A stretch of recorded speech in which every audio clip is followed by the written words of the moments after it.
two dirty painters to multiple seven-figure business owners. I'm Redion. And I'm Karmelo. I'll be giving you guys the exclusive secrets to take your trades business to the next level. From crazy stories to proven strategies, get ready to supercharge your business with us. Welcome to the Dirty Painters Podcast.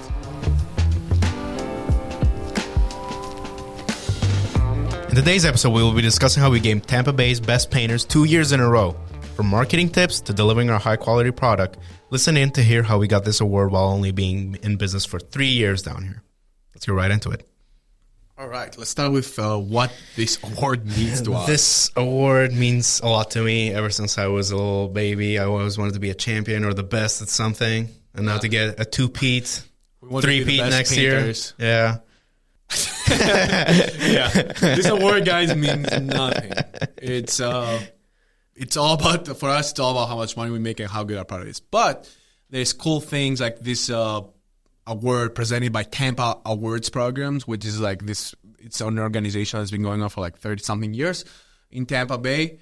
And what they do is they look at the best, highest rated painting company, or not painting companies, every business, every industry. They look at the top rated, they see who has the most exposure, they see which company is talked about the most. And they have every year, they have like this voting that they'll have like a bunch of companies in each industry, and then people will vote. So us, a lot of like people are like, oh, you have the advantage because you have so many followers, and then you put a link and they go vote. So I'm like, okay, so what?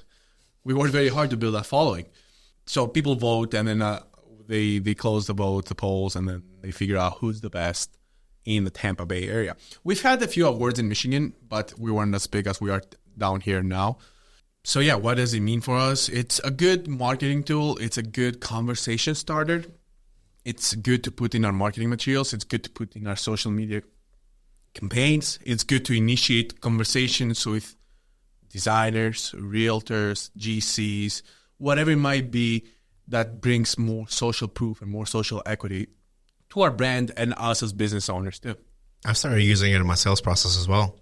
Being Tampa's best painter for the last 2 years, it's a very powerful tool. And we explain to people as well, because I'm sure by now, well, you know that we started the business in 2018 in Michigan, and then we moved the business 3 years ago down in Tampa. So we're pretty much very, very fresh in the Tampa market. And it comes to show, not only if you're good in marketing and good in, bringing exposure in, putting yourself out there, but also when you deliver a good product, a lot of people talk. I think that's why we are very successful here, because every project that we do, we make sure the customers are satisfied, and then the referrals that we get, the people talking, the people recommending us to other designers, to other realtors, I say it's word goes around. Yeah. Like last week, I did 6 estimates, and all of them were key relationships, designers, and people who were referred to us by those designers. So that's what pretty much, not these awards, but what we did to get these awards does for us. It's the word of mouth, the brand reputation, because when you think of a good painter in Tampa, I'm sure we're the top person that pops up in people's heads, because number one, our advertising never stops. We always have ads running. And I don't mean just posting content and all that every day and, being an influencer and all that. I mean running good ads to our target audience to bring awareness of our brand and to also drive traffic of the people that we want on our pages. So that's what pretty much those awards mean. And like Karmelo said, we use them, our sales reps use them when we initiate a sales process, or a lot of our funnels right now are like, hey, how would you like to work with Tampa's best painters? 2 years running. 2 years running. And I'm sure we'll win it next year too, because our brand is only getting stronger. We're only doing more projects. We're only doing more work for high-end designers. So I'm sure notable projects coming up too. Our following is growing. So I think next year will be in the pocket too for a three-peat. And right now, we're also recommended on Florida's Best, which I think that'll be a great award for our expansion as well, trying to expand different Florida markets. If we can say that, hey, we are Tampa's best painter 2 years in a row, and we were Florida's best painter if we win it this year. make sure you guys, I'll be posting on my stories, go vote for us. We have to win that award because we want to expand.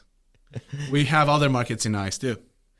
All right. So how were we able to accomplish this? And then how probably you can do it probably in your local market? Yeah. Number one thing, customer experience.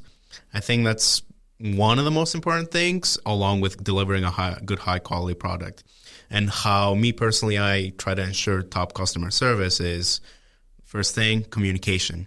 You need to be very transparent, honest, and also very communicative throughout the whole process, even if it's starting from the sales process all the way to the end of the project, keeping the customer in the loop and make sure that their satisfaction is guaranteed 100%.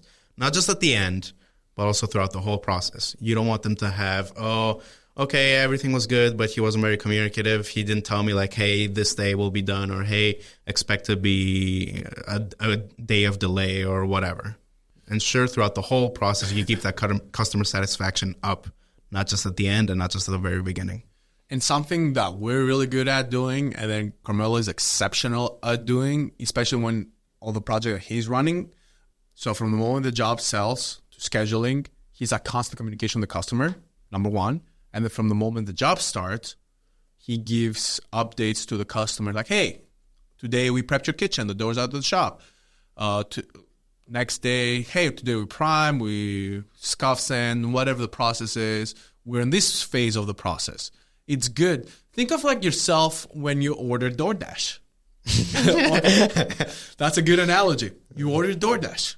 How many times do you go and check on the guy? Where is he? Where is he? Like, where the fuck is he? Like, you're gonna get your food eventually, but you still go there on the app and you look like, okay, how far is he? Which road is he at now? You like to be on top of things. You like to be on top of things. And that's how it is with us too. Our painting services, people like to know what phases and what the process is and which stages we are and which phase and when is it going to be done and when are they going to get the final product. It's phenomenal. And that's one good way that we started doing the last year and a half. Increase our communication. We over-communicate with our customers. And then the reason we're doing that is because we want to increase the LTV. We want to increase how much each customer is worth. Because you don't only get value from one customer when you paint their house, but you get value from that customer when they refer you to their immediate circle. When they upgrade. When they leave a Google review, when they post on their Instagram story, when they make a post about you, that goes towards the LTV that you can get from a customer. And then a great way to do that is the way you communicate with your customers from everyday operations to the end. And then if you want to take it a step level on the follow-up sequence, like, hey, how's your project looking? It's been 3 months, it's been 6 months, it's been 12 months. How's your exterior holding? How are your cabinets holding? All these things to re-engage the customer are the ones that enhance that customer experience. That's very important, very, very important to keep that relationship and connection going.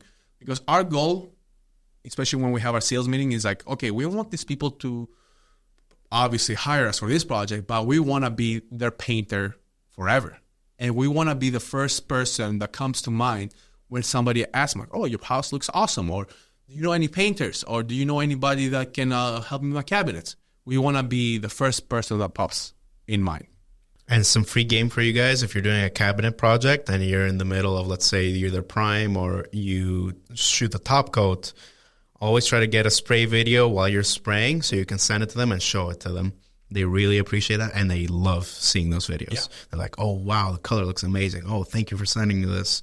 That's been a game changer for cabinets. Because you're making an experience. And then it's not for that customer only the experience, because you already sold them, you got to get paid no matter what. But you're making an experience, and then they talk about that experience. And that's why I think one way that designers love us and they love referring us is because of the experience that we deliver, the communication, the constant updates. So they feel confident in recommending us because everybody that works with Olympian, they're going to get the same treatment, same experience, same everything. So we don't pick and choose. It's the same for every single customer. Even for the customer that pays $3,000, even for the customer that pays $300,000. It's the same for everybody.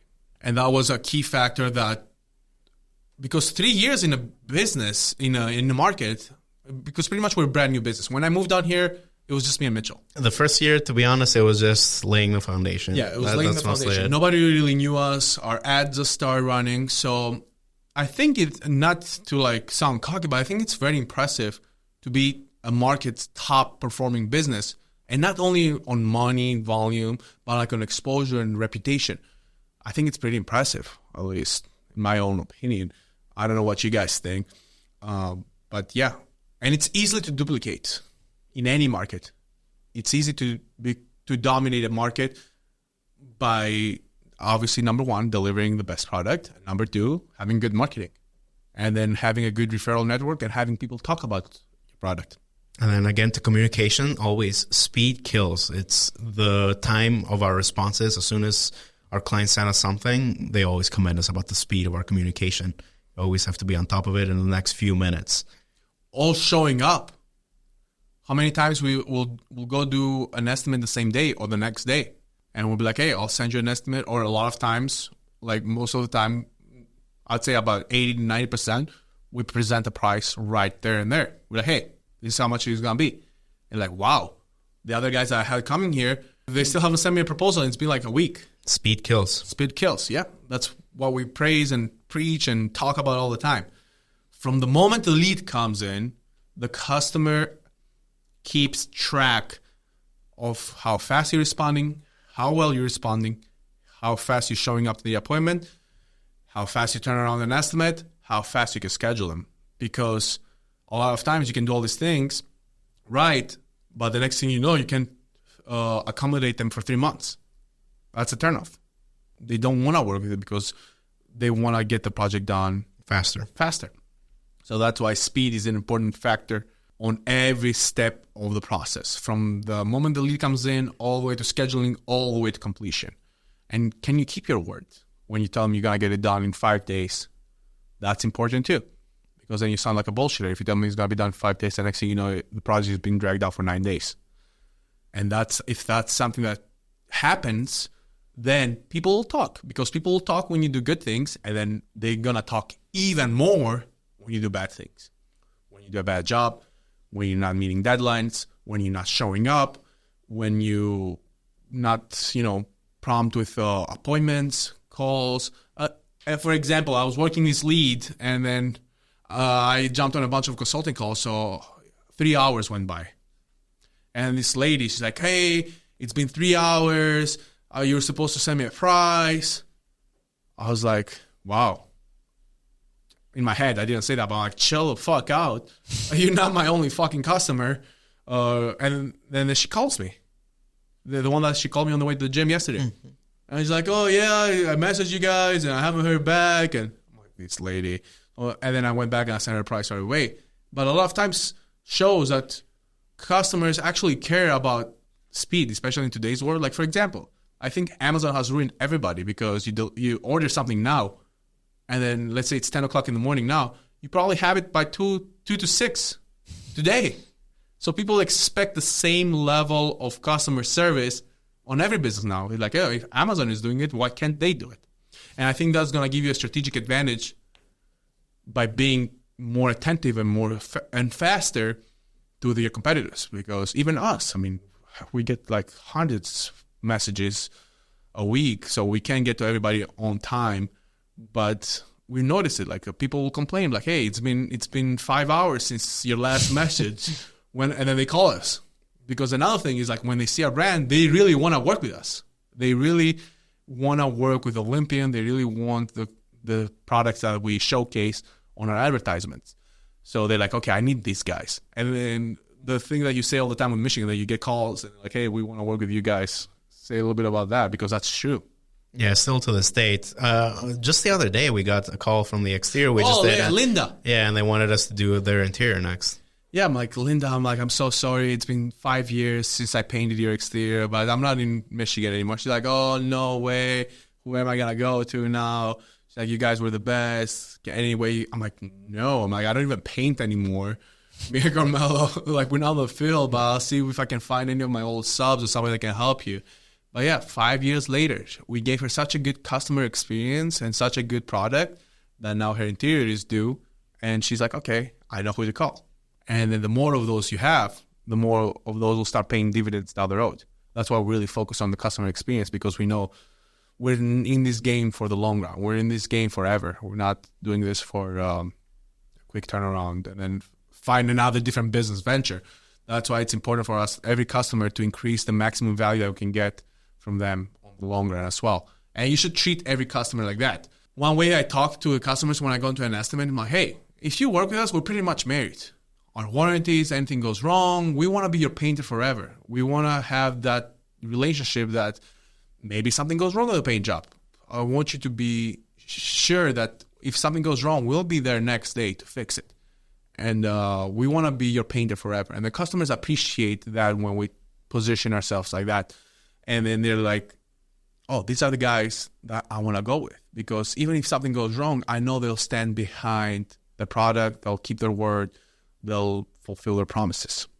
Just recently, we have this full kitchen remodel that we did. The backsplash, the cabinets, the floorings. And the backsplash, they had it ordered, but delivery was about $500 for some reason at this warehouse that's about 20, 25 minutes away from the job site. So they told me, yeah, the backsplash, I'm probably going to have to go pick it up on Saturday. Sorry for the delay.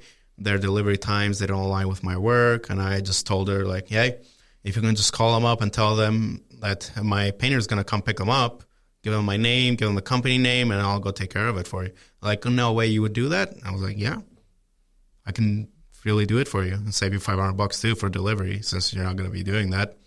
And then that just happened. They were very appreciative of it. I sent them a picture like, yeah, picked it up. Here it is. It's at the job site. Once the guys are done with the rest, that will be the final item. And they're like, oh, thank you so much. Very helpful, etc. That's just stuff that goes above and beyond. Yeah, it probably took you, 1 hour? Yeah, not even 1 hour of your day. So $500 for delivery for some backsplash. That's crazy. As well, just go in the delivery business. Yeah. I'm gonna start doing DoorDash. DoorDash for tile. Where's Redion? I have a good example too. We did this big white kitchen for a custom home, like a 120 item kitchen. And the lady has a little girl that, she's a baby still. She runs around with things and like in her hand, and she scratched one of the cabinets. So she's like, oh, is this covered by warranty? I was like, no, it is not covered by warranty, but we're going to take care of it for you. I'm like, just drop off the door. We still have leftover material. It was like simply white. We had leftover. And then I'm like, we'll take care of it for you. He's like, oh, how much is it going to be? I'm like, don't worry about it. She's like, no, just tell me. I'm like, don't worry about it. Just go out there and tell everybody how awesome we are, recommend us, and that's the best way you can pay us for this. And then I'm sure eventually that door that we fixed, it probably cost like $50. I could have charged her $300, but me doing this is going to bring in more work down the road, because she's going to go out there and be like, okay, these guys, even that's something that wasn't covered under warranty, they went above and beyond to fix it, and they didn't charge me. So the goodwill is there. Also, you want to talk about that example with when we're trying out a new product that passed all our testing, and on the field, it completely fucked up a job. Yeah, I think we already discussed this before, but basically on the job site, it was just a total failure. It wasn't holding up at all. We were trying to troubleshoot it. We got the reps out there, the distributor, the main guy of the distributors, and they couldn't really find out what was going wrong, because we were bringing our samples too. Like, hey, look, our samples are good and everything. So the homeowners were getting stressed out. Yeah. And what we decided to do is, don't worry about it. We'll strip this completely, start from the very beginning, and we'll do this with a different product that we've tried, trusted, and we know it works, and we'll give you the same warranty, and it's going to be an amazing product again. And we did that. 2 days, turnaround time. Boom. Did that. They were very happy at the end, and because that kitchen, it was probably due for a refacing in a 5 to 10 years time. They're like, well, as soon as we get the doors refaced, we're 100% going with you guys. That's it. And we already got some referral work from them. We're like, don't worry, we're not going to deal with the manufacturer. We're not going to wait for them to do anything. We're going to take care of it ourselves. That's the personal guarantee that comes with every project, because manufacturers sometimes, like to backtrack. Oh, Yeah, let's take it to they the like lab. delaying Let's things. take it to the... Yeah, that's why like manufacturers are like, oh, they don't want to pay for it. So I'm like, don't worry, I'm not even gonna negotiate with them. I don't even care. I'll take care of it out of my own pocket because I want to make sure you guys are happy and you have a good performing product that's gonna last you. That was our promise, and we're gonna stand behind that promise. That's why the personal guarantee is way better than manufacturer warranties. Personal guarantee, and it's gonna take some time to build it. The longer you're on the market, the longer you can rely on your personal guarantee because you've been in the market longer. But the more you word it that way, then you're going to build more trust with your customers. The delivering a good, high-quality product, customer experience, high-quality product, that's a combination. It's like Kobe and Shaq. That strong of a combination. So the steps that we take when we try to guarantee a good, high-quality product is testing. Always testing. Just like you said, stress testing all the products before we put them on a customer's house to make sure that they're going to hold up, they're going to back up our warranty and our personal guarantee, that we tell them, hey, this is what we provide you with. Basically being confident that it's going to be a good, high-quality product at the end of the job. Also, I think it's very important the standard operating processes, SOPs. Having trained people that follow the same system that reassures a customer that they have a professional working in their house. Like, hey, these are the SOPs that we follow. These are the SOPs that all our guys follow. Besides the products. First, you talk about the products, then you talk about the fulfillment. Are the technicians that are going to be doing the work experienced enough, trained enough to handle those products? Because I can give a 2K polyurethane to somebody that's never used a 2K polyurethane, and he's great, a great cabinet painter with emerald urethane, and he's going to completely fuck up the job with 2K poly. So we make sure like these are very niche products, specialty products that we are trained on. We spend weeks, months, years in training on those products. And then everybody that steps foot in your house, we are confident that they're going to be professional. They're going to deliver the quality product no matter what. Yeah, the consistency of no matter what, it's always going to be the same product at the end of the day. No matter who's doing the job, as long as they're wearing our jersey, the fulfillment will be the same. Due to the SOPs, the high quality product. And if they don't, then guess what? Me and Karmelo are painters. We'll come fix it ourselves. So don't worry. No matter what, you're going to get a good quality project. But we're confident that everybody that we put into your house to take care of it, they're going to be top notch. And then this is how you make sure your painters are delivering consistent services. By training, holding them accountable, having good project managers, or if you're the project manager, making sure like they're following the standard operating processes. Because a lot of times, and we run this a lot, especially in the other locations that we're not physically there every day, sometimes you have to beat it into them. Like, hey, you have to like repeat yourself 100 times before they finally get it. And especially in the beginning here, we dealt with that with a lot of our guys. No matter how many times I would show him the right way and all that, they will still do it wrong. And I would be like, okay, back to the drawing board. This is how we do it.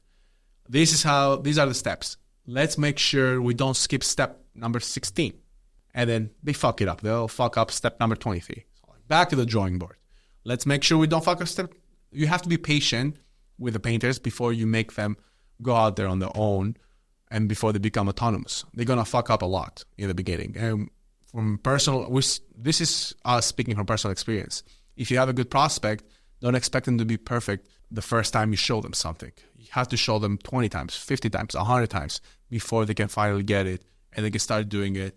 They're never going to do it as good as you do it, but good enough how you do it so, they can be autonomous. They can go out there and produce their own jobs without having somebody babysitting them.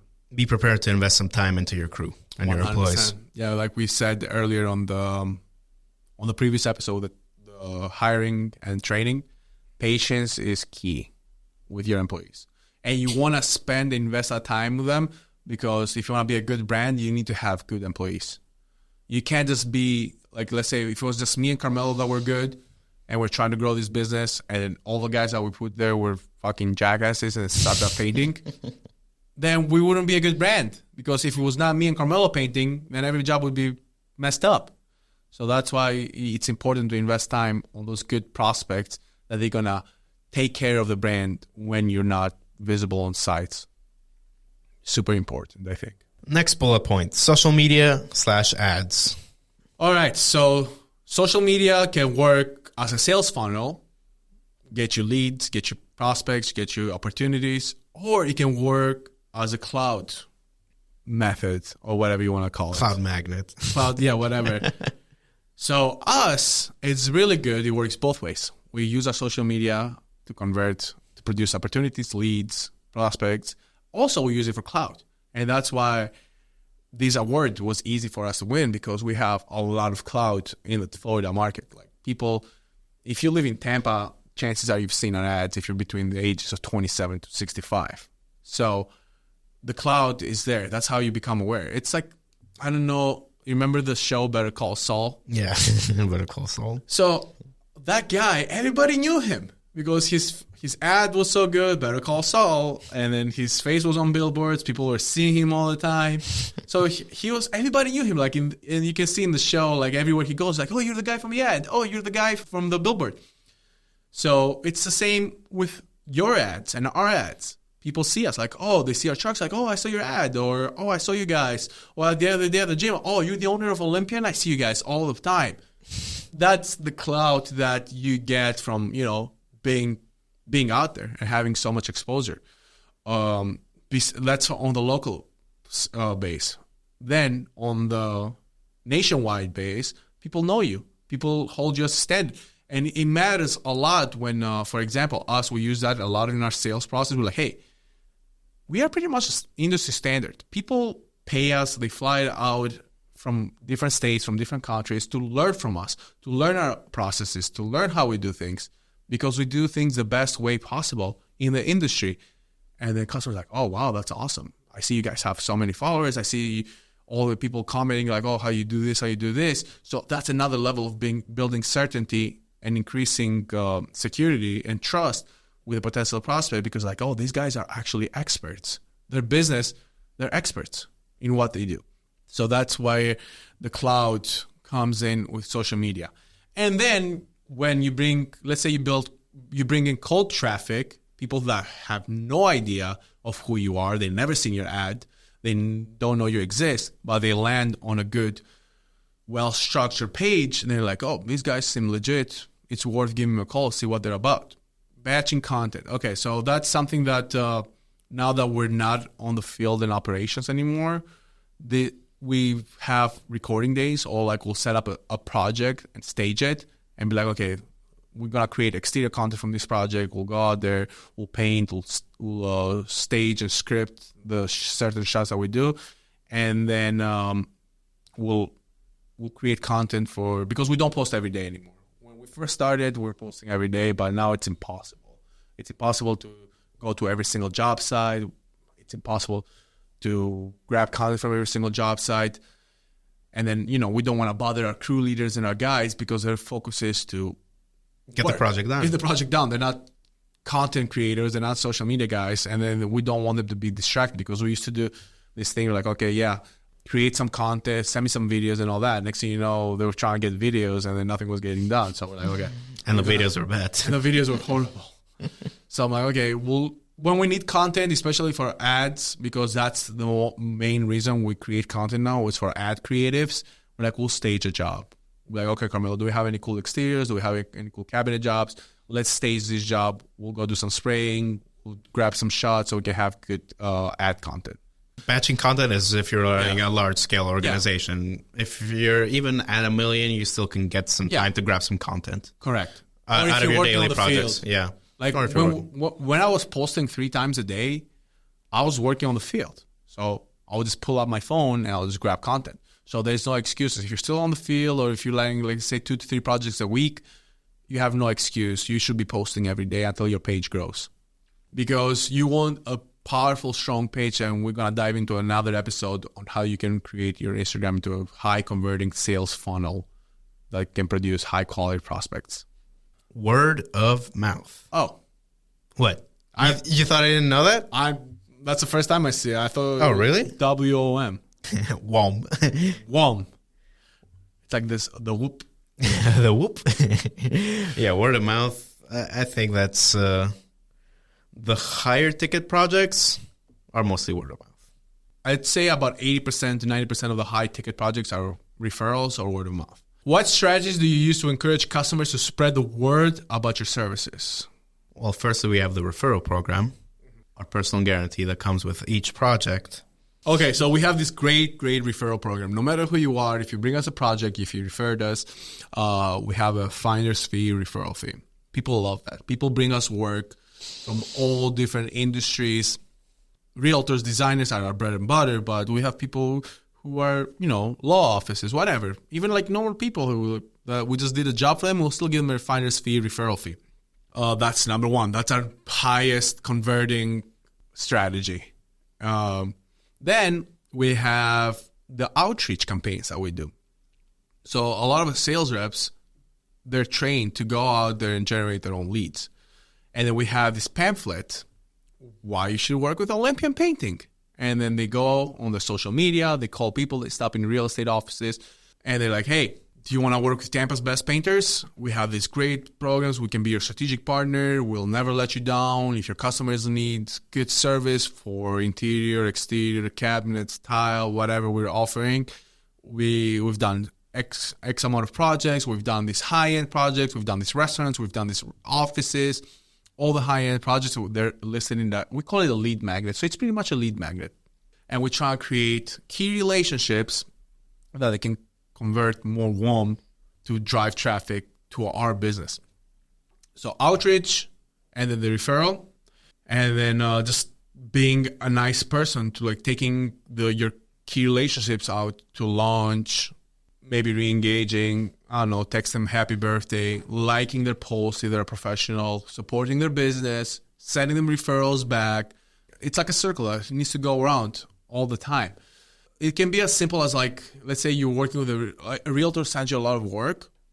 You can stay in their mind just by liking their posts. Like, realtors usually post shitty posts on their Instagram pages and it's like, oh, I just sold this house. Like anybody cares. And they get like -2 likes. They owe 2 likes. They owe 2 likes. They're in debt. The next thing you know, you're going to stand out because you liked it. No, it's true. Yeah. Look at most of realtors, unless they have like a whole production team, like they post like the standard, like, oh, just sold. Those posts, they get like 20, 30 likes. And you can easily tell who liked and when it's that low of a number. So that's a good strategy, especially if you're a painting company, to support them. They put a lot of effort out there, especially realtors that, they're not very social media savvy. A lot of times I'll give them like some advice on social media, but hey, maybe show us this or showcase a little bit of some features of the house. Because a lot of them, they're not very social media savvy and they appreciate that. They're like, oh, wow, I never thought of this. I'm like, yeah, try it out. And then just being nice to them can be as simple as like commenting like, oh, congratulations on your sale or congratulations on your listing or just liking it. That's it. Stay engaged and like encourage them to give you work by being supportive and staying in their mind too. Instead of being annoying and just calling them or texting like, hey, how you doing? Any projects going on? Got work? No, just be natural. Just be nice. Just be a good human being. It pays off big time. And support other people's businesses too. And if you're good at something, for example, like we're really good at paid ads and advertising and social media content for our business, so just give them pointers or create a lead magnet that we used to have for realtors, like what are the top 10 things that you can improve in your house that can bring value, and they can use that for their customers. Give them assets and tools to help the customers so they can seem more of a professional. Like, hey, I work with this team that based on how many projects they do, they came up with this guide that shows what are the best money spent with your house that's going to bring value up and also increase curb appeal, make it more presentable. Be creative. How strongly word of mouth has affected our business? I mean, just from one designer this year, we're going to be doing over $1 million. I was looking at one designer. I was looking at our key relationship schedule for the next 3 months, and it's just been crazy. Just from like one main person too, but also others. Yeah. Or like last week, 6 estimates. They're all key relationships, word of mouth referrals. Because I don't work anymore the cold leads that come in. I just dispatch them to our reps. Karmelo is handling that. He's making sure all the reps are getting enough leads. I only handle key relationships, big ticket projects, very important people are referring us. I think our business this year is going to be 40% mostly, especially with these big projects that we have coming up and the ones that we've done so far. It's going to be mostly word of mouth and referrals. I think word of mouth grows your business exponentially because especially on bigger projects, like most of those projects are interior projects from people that have very expensive homes. They're very picky about who they're going to let in their house and who's going to do the work, who ask people like, hey, who did you use for your house? Or, hey, who should I use? Like, oh, let me hire this designer or this general contractor that he probably has a good painter that they can put in my house to take care of and make sure everything is to my liking. No, 100%. Or another thing that I really enjoy is like the other day I was out on a date with a girl and I was like, oh, I painted this restaurant. I painted this bar. Oh, guess what? We did the renovation there. It just feels good. Or when our friends from out of town come and visit us, we take them to all the places that we did renovations, remodeling, paint. And like, hey, we did this. And it's pretty cool. It feels good. And all these projects are word of mouth. Or like you drive by a nice house, you're like, holy shit, I painted this. And you look at it like, damn, it still looks good. It's like I painted it yesterday. Yeah, exactly. Like for example, Andrew's house that we're starting the interior Monday, we painted his exterior 2 years ago. That thing looks freaking phenomenal. Literally, like it was painted yesterday still. We were there like over. Tricone black gutters, sofas, doors, and then we use the Emerald Rain Refresh. That thing looks mint. And then with the white body too, the Emerald Rain Refresh, like it was painted yesterday. Feels good. Feels good. Like, yeah. And then that guy called me for his interior too. We're starting Monday. Big ticket job. I'll consider that word of mouth. He referred us to himself. He was like, hey, I'm going to use these guys again. So we left a good impression. Number 5. I think we talk about this a lot, but it is really, really important. Key relationships with designers. So like you mentioned, just from one designer this year, we're going to do millions. Almost millions. Yeah. A million. What strategies do you use to form these mutually beneficial key relationships? So I think you start to how you form this relationship by bringing a lot of value to the table. But how do you bring a lot of value to the table? By giving these lead magnets away. And then doing something small for them so that you can showcase your work. Most of our design relationships start with us offering a free cabinet painting vanity, dropped off samples of our products, sent them some pictures of some high-end projects that we've done. So you start these relationships in the beginning by giving a lot of value. You might have to do their kitchen for free. I don't know. Is a designer worth to do their kitchen for free? A lot of the ones that we've done, yes, they were worth getting their kitchen cabinets for free. We gave her a significant discount on her kitchen, and then she got us 4 other kitchens. How she reached out to us is like, hey, I can get you 4 jobs if you can hook me up on mine. I was like, okay, we'll take care of that. Tia? Yeah. Oh. So she's like, yeah. I'm like, fuck yeah, I'll take care of you. 4 kitchen jobs. I'll do your job for half. And I show her pricing, which helps a lot when you show people like what your pricing per door is, like, you know, from $150 per door to $250. I'm like, I'll give you the best package for half the price, but you have to make sure you get me these other kitchens. And she took care of it. So I'm like, yeah, I made my profit margins from the other jobs. I'll take care of you on your own kitchen house. And then she had us do a vanity at her husband's office. You know, we take care of them. Like, if they bring us work, we'll do things for them. We'll do things for them at cost. We won't make any money from them as long as, you know, they keep feeding us leads and work. Because when you get referred, your chances of closing are way higher than working a cold lead. I would say about 80-90%. Yeah. At the very least. Most of them that we go to as a referral, they close. So that's how you initiate a relationship. You have to do things for them. You have to give them goodwill. You have to also prove yourself. Because if they don't know you, they don't trust you. You have to prove yourself that you're, first of all, have a good product that's not going to embarrass them to their clients. Because think, designers, the homeowner is a client as well. So by bringing somebody that's going to fuck up a job, it's going to ruin the relationship with the homeowner too. So that's why they're very difficult to refer people, because they don't want to lose a homeowner as a customer, because designers make good money doing design. So they're like, okay, if I bring Joe Schmo and gets paint all over the latest expensive furniture, she's going to fire me too. That's why you have to prove yourself in the beginning that you take care of the customer's house, you take care of their furniture, you do a good job, you're clean, you don't make a mess, and then your communication is good. The people who show up are clean cut, they're not crackheads, all those things. Before you actually build a relationship, that you're their go-to painter.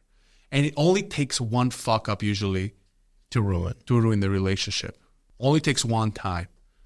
And then you're done pretty much. That's why it's good. Every time you show up for them, you have to be at your A game. Because you do one mishap, you mess up one job, and then they risk their livelihood to lose customers. Then they're like, okay, I'm down this guy. I'm not taking that risk again. Especially on high-end projects, big projects, six-figure projects, that there's significant risk over there. And then how do you manage to maintain these relationships? Just touch points. Just showing up every day. Just being the best every day for them. It's the same thing. I don't think it's rocket science. Just do what you say you're going to do a good job, and then with those key relationships, they'll be your high-ticket jobs. They're going to be your best-performing jobs. You're going to make the best margins because you can charge more money because you're dealing with higher-end products. You're dealing with more intricate finishes, spray finishes, whatever it might be, level 5 walls. Everything is super high-end, so you can charge more. And then it's easy to get paid, too. We never had an issue getting paid with designers. Good, successful designers only work with top-tier customers. And those, as a best painter, as a best brand, those are the customers that you want to be working with. But you want to position yourself from the beginning to become that painter. We didn't become the best overnight. It took a lot of work. So that's it, guys. Those are the 5 things that can help you accomplish being the best in your area. Yeah. If there's an award program in your area. There's award programs everywhere. I'm sure there is something best of in your market too, especially in big markets. You can just Google best of, I don't know. There was in Michigan too, a lot of them. We won best of Livonia. Remember that one time? We don't even do that much work in Livonia, but because we had a big social media following in Michigan too, so people were voting for us, and we didn't even know they were voting for us. And the next thing you know, we got a award for being best painter in Livonia. We'll take it. We'll put it on the trophy cabinet alongside these. So these mean nothing. They're just good to bring social equity and then social proof to your potential prospects and people who want to do business with you. It's good to have them. It's good for exposure. It's good, like we said, for social media.